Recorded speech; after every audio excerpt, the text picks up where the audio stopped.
Amen. Hallelujah. Isang malakas na palakpak nga po sa Panginoon. Hallelujah. Yung palakpak na para sa Panginoon. Hallelujah. Praise the Lord. Magandang gabi po sa bawat isa. Ganun din po sa mga kasama namin na nanonood sa kanilang tahanan. Sige po, makibukas po kayo sa akin sa aklat ng mga Daniel. Ito po ang ating pag-aaralan ngayon sa Daniel 2:14 hanggang 19. Hanggang 28 po ito pero hanggang 19 lang po yung babasahin natin. Sige po, kung nakita na po natin, maaari po bang tumayo po tayo para po sa paggalang sa pagbasa ng salita ng Diyos? Kung atin pong nakita, sabay-sabay po nating basahin. Kaya't lumapit si Daniel kay Ariok, ang kapitan ng tanod ng hari at siyang inutusang pumatay sa mga pantas ng Babylonia, verse 15. Ang tanong niya, bakit po nag-utos ng ganito kabigat ang mahal na hari?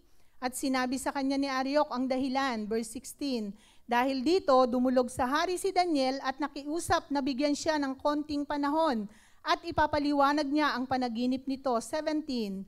Umuwi si Daniel at sinabi kina Ananias, Misael at Azarias ang pangyayari, verse 18. Hiniling niyang ito'y sama-sama nilang idulog sa Diyos para hindi sila patayin kasama ng mga pantas ng Babylonia. Verse 19, nang gabing yaon sa pamamagitan ng pangitain ay inihayag ng Diyos kay Daniel ang nasabing hiwaga, kaya't pinuri niya ang Diyos.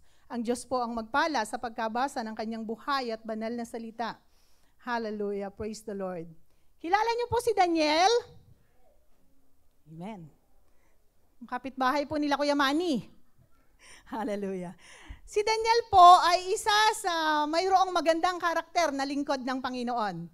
Siya po ay isang napakatapang na lingkod ng Diyos. Amen? Praise the Lord. Makikita po natin, mababasa po natin, kung ito po ay nabasa na natin, yung mga talatang ito sa Biblia ng aklat ni Daniel, siya po ay isang napakatapang na lingkod ng Diyos, napakalakas ng loob ng tao na ito. At si Daniel po at ang kanyang mga kaibigan ay ilan lamang sa mga napiling maglingkod doon sa palasyo ng hari. At mula po sa pagkapili sa kanila ng hari, si Daniel at ang kanyang mga kasama ay naranasan na ang pabor at pagpapala ng Panginoon.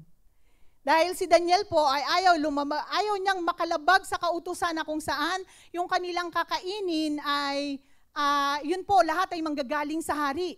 Pero ayaw pong lumabag ni Daniel sa kautusan, kaya siya po ay nalangin sa Panginoon na wag silang makalabag dun sa kautusan na yon, kaya sila po ay napaburan. Pinaburan po sila dun sa nagbibigay sa kanila ng pagkain at hindi po nila nakain yung mga bagay na yon. Kaya mula pa lamang dun sa pagkain nila at mula sa kanilang iinumin, naranasan na po nila ang pabor ng Panginoon. Amen.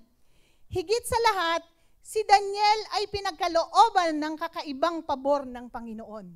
Siya po ay nakapagpapahayag ng mga panaginip at ng mga pangitain. Napakagandang pabor po ng Panginoon sa buhay na ito ni Daniel. Napakatapang po niya. Siya po ay isang lingkod ng Diyos na mayroong kakaibang tapang. Kaya yun po ang ating pag-aaralan ngayon. Yun po ang ating title. Di karaniwang tapang. Sa atin po, meron po bang matapang na magsasabi kay pastor na, Pastor, ako po ang magsasalita sa prayer meeting. Meron po kaya? Ako rin po, hindi ko yung kaya. Hindi ko rin po kayang sabihin yon kay pastor na, Pastor, ako po ang iya sa inyo. Pero, kapag ako po ay inassign ni Pastor CJ, susunod po ako siyempre. Amen po. Lahat naman po tayo, di ba? Bagamat nandun yung takot, nandun yung pangangatog ng tuhod, hindi lang halata, pero susunod po tayo. Amen po. Katulad ni Daniel, siyempre susunod po tayo dahil naniniwala po tayong hindi tayo itatayo ng Panginoon dito para ipahiya lang ang kanyang pangalan. Amen. Kundi tayo po ay pinagkatiwalaan ng Panginoon. Kaya salamat po sa Panginoon. At ang bawat isa sa atin ay pinagkatiwalaan niya ng mga ganitong bagay. Katulad ni Daniel, nandun po ang pagsunod niya sa Panginoon. Maaaring noong mga oras po na yon, si Daniel ay nakakaramdam din ng takot dahil sa sinabi ng hari. Ang senaryo po kasi nung mga oras na yon, ang mahal na hari po ay nanaginip ng isang masamang panaginip o pangitain. At ito po ay hindi makapagpatulog sa hari. Kumbaga nung siya po ay nanaginip, hindi na siya nakatulog, hindi na siya mapakali. Laging takot ang hari. Kaya ang ginawa po ng hari, ipinatawag niya ang lahat ng mga manghuhula, ang lahat ng mga pantas, ang lahat ng mga tagapayo doon sa Babylonia para ipaliwanag yung kanyang panaginip. Kaya ang sabi ng hari, nung pinatawag niya yung mga manghuhula, sige, ipaliwanag niyo sa akin ang aking panaginip at kayo ay aking gagantimpalaan kapag ito ay naipaliwanag niyo. Ngunit, kung hindi niyo ito maipapaliwanag, ipapapatay ko kayo, maging ang inyong mga tahanan ay aking sisirain. Ang mga manghuhula po ay nakikipag-bargain sa hari. Ang sabi po ng mga manghuhula, mahal na hari, sabihin niyo muna po sa amin yung inyong panaginip at amin pong sasabihin sa iyo kung ano ang kahulugan nito. Subalit matalino ang hari at ang sabi ng hari, hindi, sabihin niyo muna sa akin kung ano yung panaginip ko para masigurado kong talagang totoo nga kayong manghuhula. Di po ba? Kaya hindi pumayag ang hari habang nakikipag-bargain ng mga manghuhula. At ang sabi po ng mga manghuhula, mahal na hari, napakahirap naman po ng ipinagagawa niyo sa amin. At wala pong mga tao sa daigdig na ito ang makapagsasabi o makapaghuhula ng mga gusto niyong gawin namin. Wala po, wala pong sino man. Mga Diyos lamang po ang makapagsasabi nito. Ang kaso po, hindi sila nakakausap. Lalong nagalit ang hari. Doon sa sinabi nila. Lalong nagalit ang hari. Kaya ipinag-utos ng hari na patayin ang lahat ng mga pantas at ang mga tagapayo sa Babylonia. At lahat po dito, sina Daniel po ay saklaw ng kautusan na ito. Hindi po sila exempted. Sina Daniel po at ang kanyang mga kasama ay saklaw sa kautusan ng mga ito. Kaya po si Daniel ay gumawa ng hakbang. Unang ginawa po ni Daniel, number 1. Lumapit si Daniel, verse 14. Sabi po doon, verse 14 hanggang 16. Kaya't lumapit si Daniel kay Ariok, ang kapitan ng tanod ng hari, at siyang inutusang pumatay sa mga pantas ng Babylonia. Ang tanong niya, bakit po nag-utos ng ganito kabigat ang mahal na hari? At sinabi sa kanya ni Ariok ang dahilan. Dahil dito, dumulog sa hari si Daniel at nakiusap na bigyan siya ng kaunting panahon at ipapaliwanag niya ang panaginip na ito. Number 1, ginawa ni Daniel, lumapit si Daniel. Nung sinabi po sa kanya ni Ariok ang dahilan na kaya ipapapatay ng hari ang mga pantas dahil dun sa kadahilanang hindi maipaliwanag yung kanyang panaginip. Kaya po nag-utos ng ganun kabigat yung hari. Sabi ko nga po kanina, hindi exempted sila Daniel. Kasama sila Daniel dito at ang kanyang mga kasama. Pero ang tapang po ni Daniel, ang lakas ng kanyang loob. Una, nagpunta siya dun sa kapitan, tapos nagpunta siya dun sa hari. Nakiusap siya sa hari na siya ay bigyan ng konting panahon at ipapaliwanag niya ang panaginip nito. Ang tapang po ni Daniel, di po ba? Lumapit siya sa hari. Tayo kaya? Kaya natin gawin yung mga bagay na yon? Ang hirap po, di ba? Pero ang lakas ng loob ni Daniel. Ang tapang-tapang niya. Bakit po kaya ang lakas ng loob ni Daniel na sumugod sa hari? At siguradong-sigurado siya dun sa sasabihin niya sa hari. Kaya ang sabi niya, konting panahon lang po. Bigyan niyo lang po ako ng konting panahon. At ipapaliwanag ko ang inyong panaginip. Sa tingin niyo po, dahil ba mahusay si Daniel? O dahil matalino si Daniel? O likas lang siyang matapang? Kaya ang lakas ng loob niya? Hindi po. Dahil sigurado si Daniel na ang kanyang Diyos na pinaglilingkuran at pinananampalatayanan ay kilalang-kilala niya. Amen? Kilalang-kilala ni Daniel na ang kanyang Diyos ay kayang gawin ang lahat ng bagay. Subok na ni Daniel ang kanyang Panginoon, kaya ang lakas ng loob niya. Ang tapang-tapang niyang nagpunta sa hari. Kilala ni Daniel na ang kanyang Panginoon ay hindi nagbabago. Hindi siya bibiguin, kaya hindi pangkaraniwan ang kanyang tapang. Ang lakas ng loob. Kasi nga po, kilala niya ang kanyang Panginoon. Bakit kaya hindi nakipag-bargain si Daniel katulad ng mga naunang pinatawag na mga pantas? o ng mga manghuhula? Bakit kaya hindi niya sinabing, mahal na hari, sige po sabihin niyo muna sa akin yung panaginip niyo. Pag-usapan po natin pagkatapos. Wala pong ganun, di ba?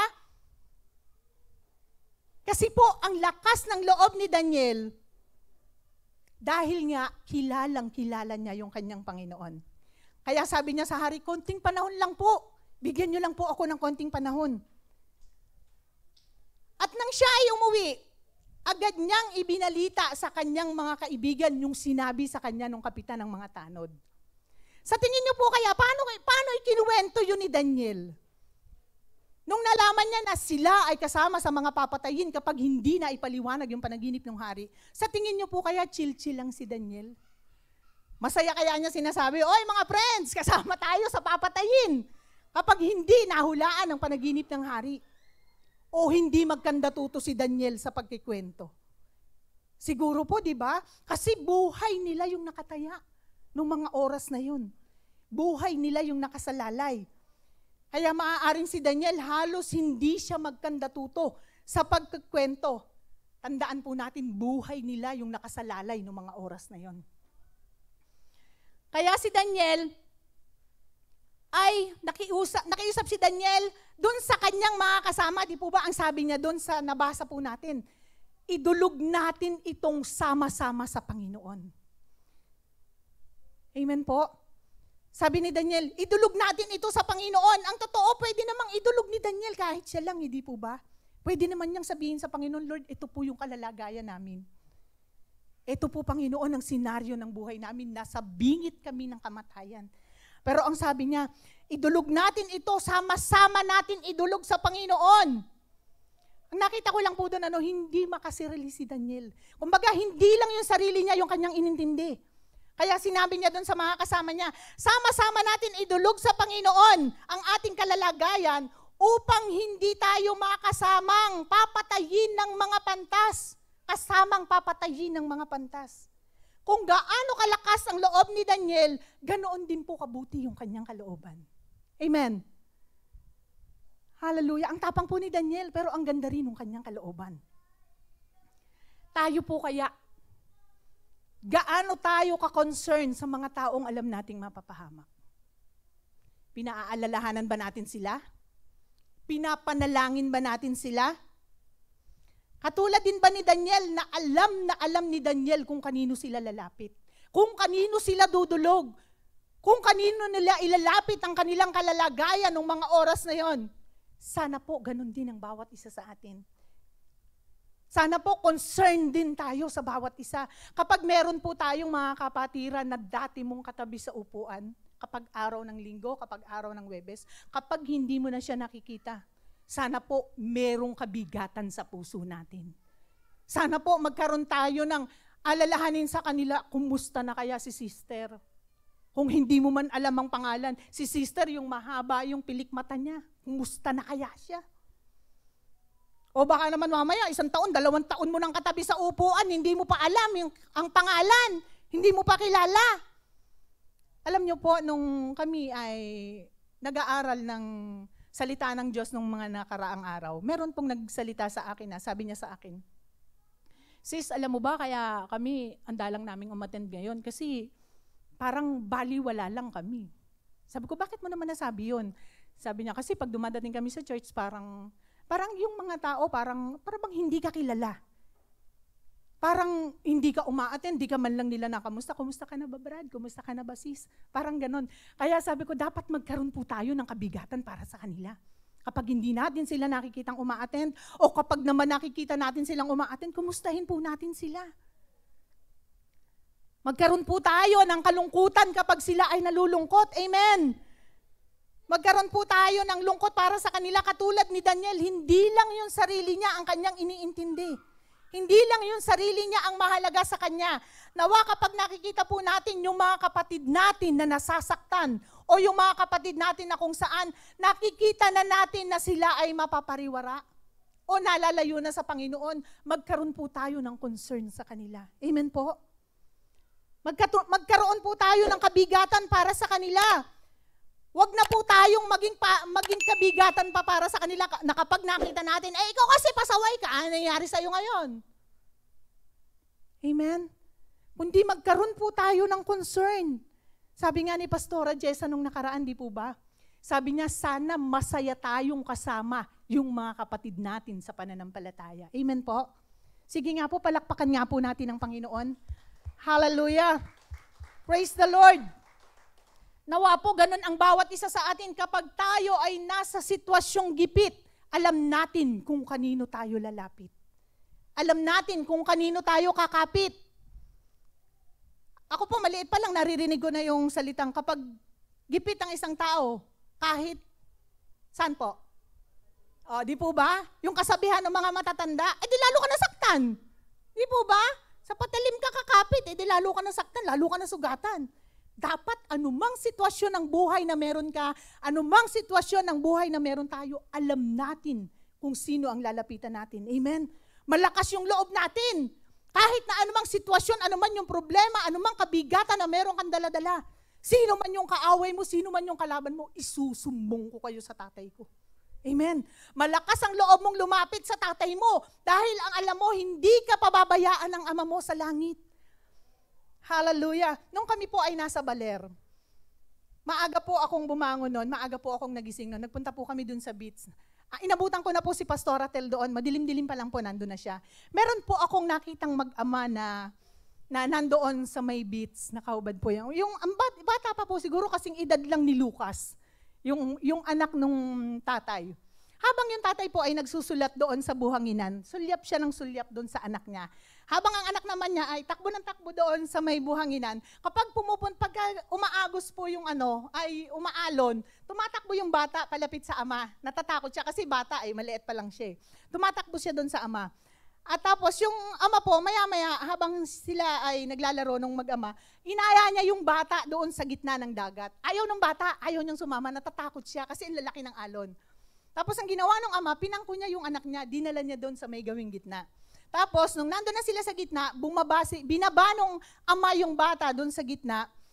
At habang natutuwa yung bata, nilalaro-laro yung mga alon na kaya naman niyang sagupain kasi meron pong alon na malalaki, merong alon na maliliit. Kapag yung alon ay maliit, sige lang, hinahayaan lang nung ama yung bata. Natutuwa siyang pinagmamasdan yung anak niya. Pero kapag medyo malaki na yung alon ang ginagawa ng ama, ito po yung anak niya, humaharang siya. Humaharang siya dito sa likod ng bata.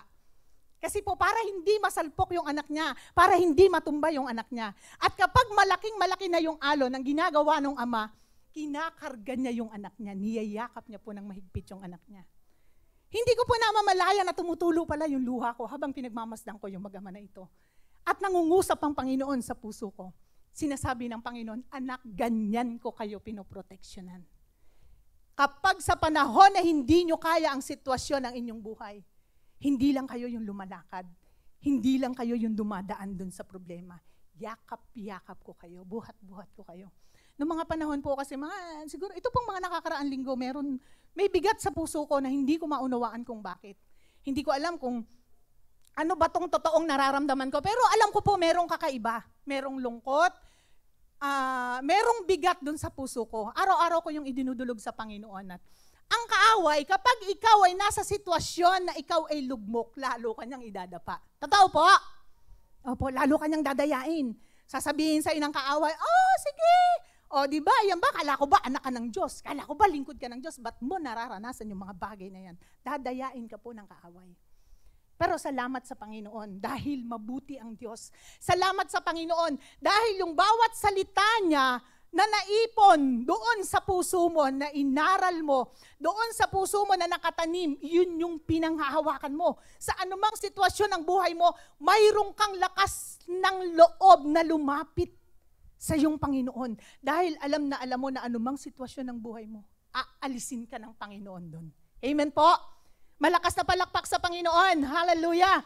Kaya si Daniel, alam ni Daniel kung kanino siya lalapit.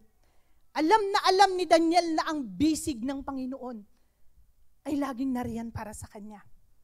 Hallelujah. Kaya ang lakas ng loob niya, ang tapang-tapang ni Daniel. Sabi nga ni Pastor CJ nung Sunday, di po ba?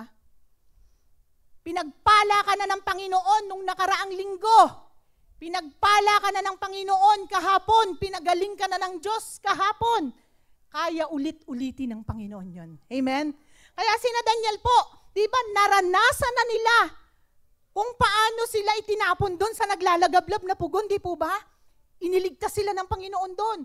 Doon sa kulungan ng mga leon, iniligtas sila ng Panginoon doon. Kaya ang lakas ng loob ni Daniel na lumapit sa Panginoon, Lord, kaya mo ulit-ulitin ang bagay na ito sa amin. Dahil mga anak mo kami. Amen? Hallelujah. Kaya ang lakas ng loob po ni Daniel. Hallelujah. Nung po bang lumapit si Daniel sa Panginoon, napahiya ba siya? Nung hiningi niya, sabi niya sa Panginoon, ipakita sa kanya yung pangitain para masabi niya sa hari. Hindi po, hindi napahiya si Daniel. Sabi sa verse 19, nang gabing yaon sa pamamagitan ng pangitain ay inihayag ng Diyos kay Daniel ang nasabing hiwaga, kaya't pinuri niya ang Panginoon. Hallelujah. Kaya ang lakas ng loob po ni Daniel. Sigurado siya na ang kanyang Diyos ay makapangyarihan sa lahat. Kaya ang tapang-tapang ni Daniel. Amen po? Ano yung una? Lumapit si Daniel. Pangalawa, bumalik si Daniel. Verse 24. Sabi po dito, pagkatapos, bumalik si Daniel kay Ariok. Sinabi niya, huwag mo munang patayin ang mga pantas. Samahan mo ako sa hari at ipapaliwanag ko ang kanyang panaginip. Hindi lang siya doon may concern sa mga kaibigan niya, maging dun sa mga pantas. Di po ba? Nandun din ang concern ni Daniel. Pagkatapos bumalik si Daniel kay Ariok, ang tapang po ni Daniel, ang lakas-lakas ng loob niya. Kanina nga, ang lakas ng loob niyang makiusap sa hari. Di po ba? Wala pa naman siyang malinaw na pinangahawakan. Basta sigurado lang siya sa sarili niya na ang kanyang Diyos na lalapitan ay kayang ibigay yung hinihingi niya. Kaya ang lakas-lakas ng loob niya. Ngayon pa kaya na meron na siyang bala pagharap niya sa hari. Kumbaga, dito sa nakaambang panganib na kanilang maaaring pwedeng kaharapin, meron na siyang bala panlaban sa hari. Kaya ang sabi niya sa kapitan, samahan mo muna ako sa hari at ipapaliwanag ko ang kanyang panaginip. Di po ba? Ang lakas ng loob ni Daniel. Sabi siguro ni Daniel, alam ni Daniel na victory na to. Sa Lord galing yung kapahayagan na to. Kaya ipupus ko to, sasabihin ko to sa hari. Kaya dali-dali siyang nagpunta sa kapitan. At wag mo munang patayin ang hari, wag mo munang patayin yung mga pantas. Samahan mo po ako sa hari. At sasabihin ko sa hari ang kapahayagan ng Diyos sa kanyang panaginip. Amen. Tayo po, gaano tayo katapang kapag merong pinasasabi sa atin ng Panginoon? Gaano kalakas ang loob natin? Halimbawa po, merong pinapuntahan sa atin ng Panginoon. Anak, nangangailangan ang tao na ito na ipanalangin mo. Gaano kalakas ang loob mo para puntahan ito? O sasabihin mong, Lord, natatakot po ako. Baka hindi siya gumaling. Natatakot ako, Panginoon, baka hindi niya maranasan yung pagpapala. Bago po tayo sumuway, sumunod muna po tayo sa Panginoon. Huwag nating maging option yung pagsuway. Kundi matuto po tayong sumunod. Amen po. Kapag inuutusan tayo o merong ipinapahayag sa atin ng Lord, anak, puntahan mo yung tao na to. Baka maaaring tayo po yung maging daan dun sa tao na yun para siya ay magkaroon ng relasyon sa Panginoon. Kaso lang sinasabi mo, Lord, hindi ko po kaya, natatakot po ako, Panginoon. Hindi po ako mahusay, hindi ako magaling katulad ni Daniel. Ang paglilingkod po sa Panginoon, pinatunayan na yan sa akin ng Lord. Sa bawat isa sa atin. Ako po sobrang naa-amaze sa Lord, sobra talaga. Sobra akong namamangha sa Panginoon. Kaya tayo po, kapag maglilingkod sa Lord, huwag na nating maging kadahilanan, Lord, hindi po ako magaling. Hindi naman kailangan marami tayong medalya. Hindi kailangan marami tayong mahusay tayo para tayo ay sumunod sa Panginoon. Hindi na kailangan si Naida Digol may mataas na karangalan. Hallelujah. Marilyn Rojas, may mas mataas na karangalan. Hindi na po kailangan yun sa paglilingkod sa Panginoon. Ito ang tinitingnan ng Panginoon. Puso. Yung ating puso, ano ba sa harapan ng Panginoon? Ito ba ay talagang handang sumunod sa kalooban ng Panginoon? Ito ba ay handang sumunod na maglingkod sa Panginoon? O O gusto mo lang makita ng mga tao na ikaw ay magaling? Kaya gusto mo ng maraming medalya, ng maraming mataas na karangalan. Hindi po natin kailangan yun sa paglilingkod sa Panginoon. Ito po ang tinitingnan ng Panginoon sa bawat isa sa atin. Katulad ni Daniel. Kung makikita po natin kung paano namumuhay si Daniel sa harapan ng Panginoon. Laging nandun yung pagpapakumbaba. Laging nandun yung pagsunod sa kalooban ng Diyos. Amen. Hallelujah. Napakatapang po ni Daniel. Tayo po kapag merong nais ng Panginoon sa atin, huwag na natin sabihin, Lord, wala po akong kaalaman, wala po akong kakayanan, wala po akong lakas, Panginoon. Wala kang ang lakas, pero may lakas ang ating Panginoon. Para ipagkaloob sa bawat isa sa atin, Lord, hindi po ako marunong. Marunong ang Diyos natin. Lahat ng meron tayong pangangailangan, meron lahat ang Panginoon. At sa Kanya manggagaling ang lahat ng bagay na ating kailangan. Amen? Kaya lumapit lang po tayo sa Panginoon. Hingin lang po natin yung mga bagay na gusto natin sa Panginoon. Hallelujah. Sabi ko nga po, habang ito ay inaaral ko, sabi ko, siguro kung hindi ako sumunod sa Panginoon, nasan kaya ako? Siguro kung hindi ako nagpagamit sa Panginoon, hindi nyo po ako makikita sa harapan nyo ngayon. Amen po? Sa Diyos po ang lahat ng papuri. Sa Diyos po ang lahat ng parangal.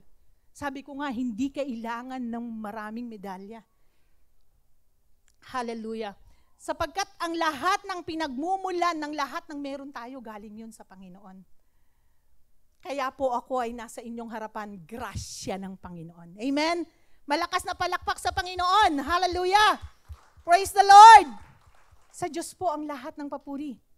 Bagamat hindi madali para sa akin, pero dahil sa biyaya ng Diyos, malakas po ang loob ko ngayon na ako'y nasa inyong harapan. Dahil may pinasasabi ang Panginoon. Amen? Kapag merong pinasasabi ang Lord sa atin, sunod lang tayo sa Panginoon. Gawin lang natin yung mga bagay na nais ng Panginoon sa buhay natin. Yung mga bagay na hindi mo kaya, ang Lord ang bahala doon. Sabi ko nga, siya ang pinagmumulan ng lahat ng bagay. Ang pagpapala po ay nasa pagsunod. Lagi ko po yung naririnig, lagi ko po yung sinasabi. Lagi ko yung naririnig kay Pastor CJ. Ang pagpapala ay nasa pagsunod. Totoo naman po, di ba? Yung mga anak natin kapag masunurin, di ba? Ang sarap-sarap i-bless. Amen po! Hallelujah. Ano po yung una? Pangalawa? Pangatlo, ipinagmalaki ni Daniel, verse 26 to 28. Si Daniel na tinatawag na Belshazzar ay tinanong ng hari, masasabi mo ba sa akin ang panaginip ko at maipapaliwanag pagkatapos?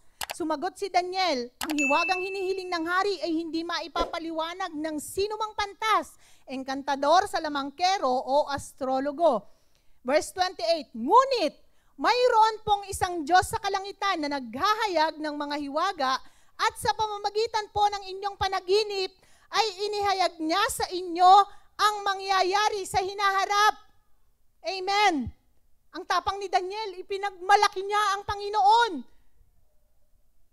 Hallelujah. Ano po ang sabi niya? Di ba nang tanungin siya ng hari, nagmalaki ba si Daniel? Kayang-kaya ko pong ipaliwanag. Mahusay po ako. Magaling po ako. Matalino po akong tao. May sinabi ba si Daniel na ganon? Wala, di po ba? Kundi ang sinabi niya, ngunit mayroon pong iisang Diyos. Ang lakas ng loob niya, ipinagmalaki niya sa hari. Tanging nag-iisang Diyos lamang po ang makagagawa ng bagay na ito. Ang Diyos lamang po ang siyang makapangyarihan sa lahat na makapagpapahayag ng mga mahihiwagang bagay na hindi kayang gawin ng kahit na sino. Hallelujah. Ipinagmalaki ng Panginoon, ipinagmalaki ni Daniel ang Panginoon dahil walang sino man talaga. Walang sino mang matalino, walang sino mang may lakas na kayang gawin ang mga bagay na ito. Kundi tanging ang Panginoon lamang. Kaya, buong tapang po niyang ipinagmalaki ang Panginoon. Walang pag-aalinlangan. Ang lakas ng loob. Ang lakas ng loob niyang ipinagmalaki ang Panginoon dahil kilalang-kilala niya ang kanyang Diyos. Kilalang-kilala niya ang kanyang Panginoon na pinaglilingkuran na ang lahat ay kayang gawin. Amen po? Kaya ipinagmalaki niya ang Panginoon. Ang bawat isa po sa atin, na ipagmamalaki ba natin ang Panginoon sa ating mga buhay? Kapag meron tayong mga napagtagumpayan, kapag meron po tayong mga achievement, sino po kaya ang napaparangalan? Kapag merong mga bagay na kung saan, mga bagay na pagpapala o lahat ng anumang merong kang napagtagumpayan, kanino kaya ang credit? Sa Lord ba o sa iyo? Sino ang napaparangalan? Si Lord ba o ikaw? Kapag meron po tayong mga bagay na napagtagumpayan sa buhay, ibalik po natin lahat ang papuri sa Panginoon. Amen? Mababasa po natin yan sa mga unang talata. Kung paano si Daniel ay nagbalik ng pasasalamat. Kung paano si Daniel ay nagbalik ng papuri sa Panginoon. Dahil karapat-dapat po. Karapat-dapat ang Panginoon sa lahat ng papuri, sa anumang bagay na merong napagtagumpayan natin sa buhay. Amen? Sa lahat ng anumang meron ka, iyon ay galing lahat sa Panginoon. Wag po nating ipagmalaki, ang galing ko kasi, kaya ang tataas ng grades ko. Ang husay ko kaya talagang hinusayan ko para ma-promote ako. At anuman ang meron ako, lahat yun dahil sa husay ko. Hindi po. Nagsunog ako ng kilay. Kaya ngayon, yung promotion talagang nakamit ko. At habang ako ay nagsusunog ng kilay, pati pilik mata ko, sunog. Kasi po, habang ako po ay nag-aaral, pinaghuhusayan ko yung aking pag-aaral para makamit ko yung posisyon. Tinukod ko yung pilik mata. Tinukod ko po yung palito ng pospro. Sa pilik mata, may sindi. Kaya pati pilik mata, sunog. Hallelujah. Praise the Lord. Dapat po lahat ng anumang meron tayo, tanawin natin ito ay grasya na galing sa Panginoon. Amen? Malakas na palakpak sa Panginoon. Hallelujah. Ang sabi po sa 2 Corinthians 10:17, tulad ng sinasabi sa kasulatan, kung ibig magmapuri ninuman, ang Panginoon ng kanyang ipagmapuri. Amen? Kaya wala po tayong ipagmamalaki sa harapan ng Panginoon. Ang Diyos lang talaga ang ipagmamalaki natin sa ating mga buhay. At anuman ang meron ka, anumang bagay ang napagtagumpayan mo sa buhay mo, lahat yun galing sa Panginoon. Kaya sa Diyos ang lahat ng papuri. Amen! Hallelujah! Praise the Lord! Kaya ang di po pangkaraniwang tapang ni Daniel ang nagdala sa kanya na laging magpakumbaba sa harapan ng Panginoon. Yun po yung laging nagdadala sa kanya. Hallelujah! Kaya ang tapang po ni Daniel, sabi ko nga, mababasa natin sa aklat ng mga Daniel kung paano si Daniel ay patuloy na nagpapakumbaba, nagtitiwala at sumusunod sa harapan ng Panginoon. Hallelujah. Madalas po, ang dami nating takot. Ang dami nating alalahanin. Paano nga ba gagawin ko? Saan ba ako magsisimula? Kakayanin ko ba to? Humingi lang po tayo ng lakas sa Panginoon. Wala pong bagay ang hindi kayang gawin ng ating Panginoon. Amen po? Katulad ni Daniel, laging malakas ang kanyang loob na lumapit sa Panginoon. Ang lakas ng loob ni Daniel na ipagmalaki ang kanyang Diyos sa kanino man taong kanyang makakausap. Takin mo, hari. Lumapit siya sa hari. Tayo nga po, di ba, kapitbahay lang natin, minsan natatakot pa tayong sabihin. Minsan natatakot pa tayong mag-testimony. Pero si Daniel, ipinagmalaki niya sa hari. Yung Diyos ko po, kayang-kayang ipaliwanag lahat ng gusto nyo. Sapagkat siya ay Diyos na makapangyarihan sa lahat. Amen po. Sa atin pong pagtatapos. Exodus 14:14. Ipagtatanggol kayo ni Yahweh, pumanatag lamang kayo. Wala kayong gagawing anuman. Hindi mo na kailangang makipaglaban. Hindi mo na kailangang masaktan. Matutunan lang po nating lagi magpakumbaba, manalangin, at magtiwala sa ating Panginoon. Tapos na po ang laban. Amen? Magtiwala lang tayo sa Panginoon. Ilapit lang natin lahat sa Kanya, anuman yung mga bagay na kabigatan na meron tayo, anuman yung mga bagay na kung saan alam mong hindi mo kayang pagtagumpayan. Ang Diyos po ay kayang-kaya ang lahat ng bagay na gawin sa ating mga buhay. Katulad ni Daniel, ang tapang po niyang lumapit sa harapan ng Panginoon. Ang lakas ng loob niyang ipagmalaki ang Panginoon. Dahil kilala niya yung kanyang Diyos na pinaglilingkuran.